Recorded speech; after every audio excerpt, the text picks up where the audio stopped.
সমাগত বিধানসভা নিৰ্বাচনৰ দিন চমু চাপি অহাৰ লগে লগে নৱগঠিত মৰিয়নি সমষ্টিৰ কংগ্ৰেছৰ প্ৰাৰ্থিত্বৰ যুঁজত বিশিষ্ট চিকিৎসক যদুনাথ বুঢ়াগোহাঁইৰ সৈতে সংবাদ মাধ্যমৰ এক সাক্ষাৎ।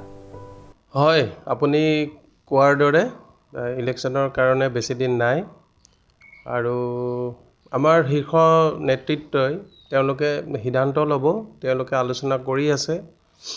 যিটো বিৰোধীৰ যিটো মিত্ৰজোঁট হয় তাত এতিয়ালৈকে ধৰি লওক আমাৰ কনফাৰ্ম একো হোৱা নাই যে মৰিয়নিৰ প্ৰাৰ্থী কোন হ'ব। সকলো দল আছেই, কিন্তু সকলোতকৈ আমাৰ কংগ্ৰেছৰ বৰ্তমান স্থিতি যথেষ্টখিনি ভাল। মৰিয়নি সমষ্টিত আমাৰ ব্লক দুটা মণ্ডল তথা বুথ সকলোতে আমাৰ গ্ৰাছৰুট যিখিনি ৱৰ্কাৰ আছে তেওঁলোকে সক্ৰিয়ভাৱে কাম কৰি আছে, অহৰ্নিশে সকলোৱে কাম কৰি আছে আৰু আমি মৰিয়নি কংগ্ৰেছ তথা মৰিয়নি ৰাইজ সকলো আশাবাদী। আমাৰ সন্মানীয় সভাপতি, ৰাজ্যিক সভাপতি গৌৰৱ গগৈ ডাঙৰীয়াই সূক্ষ্মভাৱে গোটেইবিলাক পৰ্যবেক্ষণ কৰি আছে আৰু অতি সোনকালে তেওঁ সিদ্ধান্ত আগবঢ়াব মৰিয়নিৰ কাৰণে কোনজন উপযুক্ত প্ৰাৰ্থী হ'ব বুলি। মৰিয়নি সমষ্টিত এতিয়া আপুনি যিহেতু বৃহৎ জনপ্ৰিয়, আপোনাৰ এতিয়া যদুনাথ বুঢ়াগোহাঁই বুলি ক'লে মৰিয়নি সমষ্টি চবৰে এটা জনপ্ৰিয় নাম, কিন্তু এতিয়া আপুনি সকলো মৰিয়নি কৰ্মীৰ পৰা সমৰ্থন আদায় কৰিব পাৰিছে নাই? এতিয়া কথাটো আপুনি ধৰি লওক এনেকুৱাতো থাকিবই, এজন মানুহ সকলোৱেতো আমি পাৰফেক্ট হ'ব নোৱাৰোঁ, সকলোৰে কিবা নহয় কিবা ডিফেক্ট থাকেই আৰু গতিকে মই সেইটো ভাবাটোও অনুচিত যে সকলোৱে মোক ভাল পাব বুলি। যিটো আমি মানুহক ভাল পোৱাটো কথা নহয়, যিটো সিদ্ধান্ত হয়, যিটো পলিচিৰ যিখিনি হয় বা ৰাইজৰ যিখিনি কাম হয় সেইখিনিকহে আমি গুৰুত্ব দিব লাগে আৰু ভাল পোৱা সেইটোতো চবৰে ইজনৰ সিজনৰ লগত থাকেই। কিন্তু ধৰি লওক আমি যেনেকৈ কওঁ হাতৰ এটা 5টা আঙুলিও সমান নহয়, গতিকে সকলো সমানভাৱে আপোনাক ভাল পাব বুলি মই নাভাবোঁ। গতিকে মই ভাবোঁ ভাল পোৱাৰ মানুহখিনি ভাল, কিন্তু যিখিনিয়ে বেয়া পায় সেইখিনি আমাৰ কাৰণে বেছি গুৰুত্বপূৰ্ণ। জীৱনত উন্নতি কৰিবৰ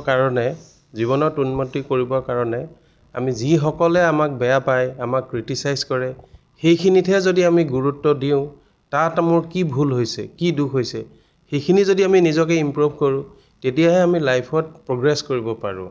সকলোৱে ভাল পোৱাখিনিতো ভালেই, আমি সকলোকে সন্মান কৰোঁ, শ্ৰদ্ধা কৰোঁ, তেওঁলোকে ভাল পায়, কিন্তু বেয়া পোৱাখিনিত আমি কাম কৰিব লাগিব আমাৰ উন্নতিৰ কাৰণে। উল্লেখযোগ্য যে বিধানসভা নিৰ্বাচনলৈ মাজত মাথো কেইটামান দিন বাকী। ৰাজ্যৰ বিভিন্ন প্ৰান্তত নিৰ্বাচনী কুচকাৱাজ ইতিমধ্যে তুংগত চলিছে। অসমৰ এগৰাকী বিশিষ্ট কৰ্কট ৰোগ বিশেষজ্ঞ তথা যোৰহাট জিলাৰ বামুণপুখুৰীৰ সুসন্তান যদুনাথ বুঢ়াগোহাঁইয়ে ভাৰতীয় জাতীয় কংগ্ৰেছ দলৰ মৰিয়নি সমষ্টিৰ পৰা প্ৰাৰ্থিত্ব আগবঢ়াবলৈ সমষ্টিৰ বিভিন্ন অঞ্চলত ঘূৰি ৰাইজৰ মাজত সোমাই পৰা পৰিলক্ষিত হৈছে। মই নাভাবোঁ, এনেকুৱা আঁচনিটো আগতেও আছিলে, কংগ্ৰেছ চৰকাৰ যেতিয়া আমাৰ আছিলে তেতিয়াও বিভিন্ন আঁচনি আছিলে আৰু তাৰ জ্বলন্ত উদাহৰণ হৈছে আমাৰ যি লোকসভাৰ যোৰহাটৰ ইলেকশ্যন হৈ গৈছিলে।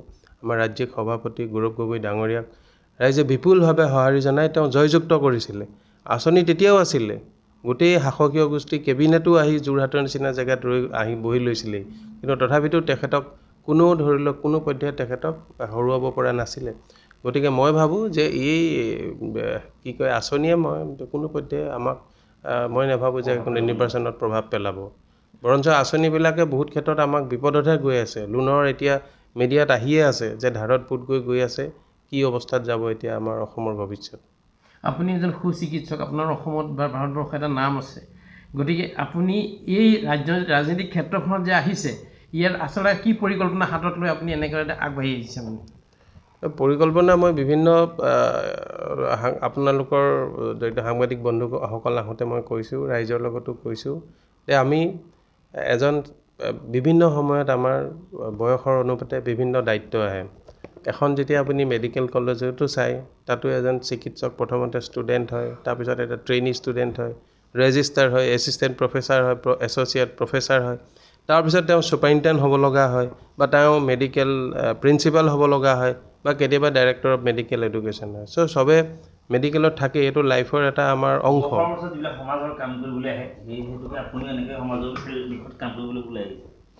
হয়, আমি এজন ব্যক্তি হিচাপে আমাৰ সকলোৰে এটা দায়িত্ব থাকে সমাজৰ প্ৰতি, যোনটো জেগাত তাৰটোৰ প্ৰতিও আপোনাৰ দায়িত্ব থাকে আপুনি চিকিৎসক হিচাপে মানৱ সেৱা কৰি আছে, কিন্তু আপুনি তাৰ লগতে আমি সমাজখনৰ কাৰণে সমাজ সেৱাটোৰ কথা আমি ভাবিব লাগিব যে সমাজখন কোন পৰ্যায়ত কিমান হয় মানে উন্নতি হৈছে।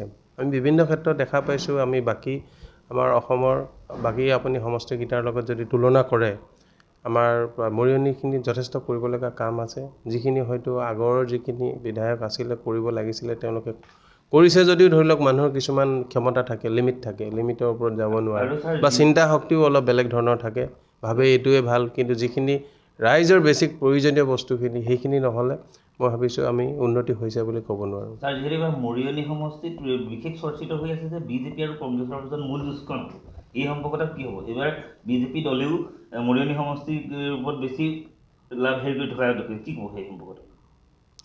সেইটো দলীয়ভাৱে তেওঁলোকৰ যি কৰিব লগা আছে কৰিব, আমাৰ ফালৰ পৰাও আমি যি কৰিব লগা আছে কৰিব। বাকী ৰাইজৰ যাকে ৰাইজে সঁহাৰি জনায়, আমাৰ ফালে যথেষ্টখিনি আছে। কংগ্ৰেছে আমি গোটেই গাঁৱে ভূঞে চবতে যোৱা হৈছে, ৰাইজৰ লগত আলোচনা কৰা হৈছে তেওঁলোকৰ সমস্যাৰাজিৰ কথা, আৰু ৰাইজে বিপুল সঁহাৰি জনাইছে। গতিকে আমি যুদ্ধ বুলি নাভাবোঁ, এইযোৰ ৰাইজে যাক উপযুক্ত বুলি ভাবে, ৰাইজসকলৰ যিখিনি সমস্যা সেই সমস্যাখিনি কেনেকৈ সমাধান কৰে, উপস্থাপন তথা সমাধান এই দুইটাৰ ভিতৰত কেনেকৈ আগবাঢ়িব পাৰে, সেইটোৱে হৈছে মুখ্য কথা। আৰু ছাৰ, মৰিয়নিখন এতিয়া নতুন সমষ্টি বিভাজনে জাঁজীমুখৰ পৰা আপোনাৰ মৰিয়নি টাউনলৈকে এটা জাতি জনগোষ্ঠীৰ এটা সমষ্টি হিচাপে পৰিণত হ'ল। ইয়াত আপোনাৰ ছাৰ এই যিটো আজি এই সমষ্টিটোৰ যিখিনি জনগাঁথনি, এই জনগাঁথনিত আপুনি কিদৰে আপুনি ৰাইজক মানে সঁহাৰি আগবঢ়াইছে আপোনালে? আপোনাৰ ৰাইজে কি ধৰণে সঁহাৰি জনায়, মই ভাবিছোঁ এই বস্তুটো আমি বহুতে নিৰ্বাচন আহিলেই তেনেকৈ আমি জাতি জনগোষ্ঠীৰ কথা ভাবোঁ, ধৰ্মীয় মেৰুকৰণৰ কথা ভাবোঁ। এই বস্তুবিলাক মই ভাবিছোঁ আমি আঁতৰাব লাগে। কাৰণ কি, আমি সমষ্টিটোৰ উন্নতিৰ কথা ভাবিব লাগে। যোন উপযুক্ত ব্যক্তি হয়, তেওঁ যোনেই নহওক, যোনৰ কাষ্টৰে নহওক, তেওঁ যদি উপযুক্ত ব্যক্তি হয়, আমি সেইজনক জয়যুক্ত কৰিব লাগে। জাতি জনগোষ্ঠীৰ কথা মই ভাবোঁ যে আমি তেনেকৈ ভবাটো উচিত নহয়। সকলোৰে সমান। আমি জন্ম লৈছোঁ কোনোবা এটা জাতিত, কোনোবা এটা জনগোষ্ঠীত, তাৰ কাৰণে যে আমুক হিন্দু হয়, আমুক মুছলমান হয়, আমুক খ্ৰীষ্টিয়ান হয়, সেইবিলাক কথা আমি বিভেদ আমি সৃষ্টি কৰিব নালাগে। আমি এজন মানৱ হয়, হিউমেন বিইং হয়, মানুহ।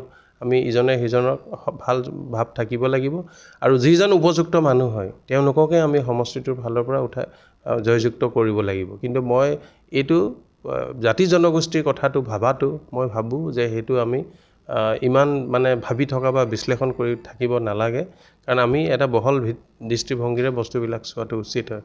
আমি যিজন উপযুক্ত সেই উপযুক্ত মানুহজনকহে আমি আগবঢ়াব লাগে। উল্লেখযোগ্য যে চিকিৎসকগৰাকীয়ে 2020 চনৰ পৰা সামাজিকভাৱে যোৰহাট জিলাৰ বিভিন্ন ঠাইত ৰাইজৰ বাবে কাম কৰাৰ লগতে বহু ৰোগীক চিকিৎসা কৰাৰ উপৰিও আত্মজনক সহায়ৰ হাত আগবঢ়াই আহিছে।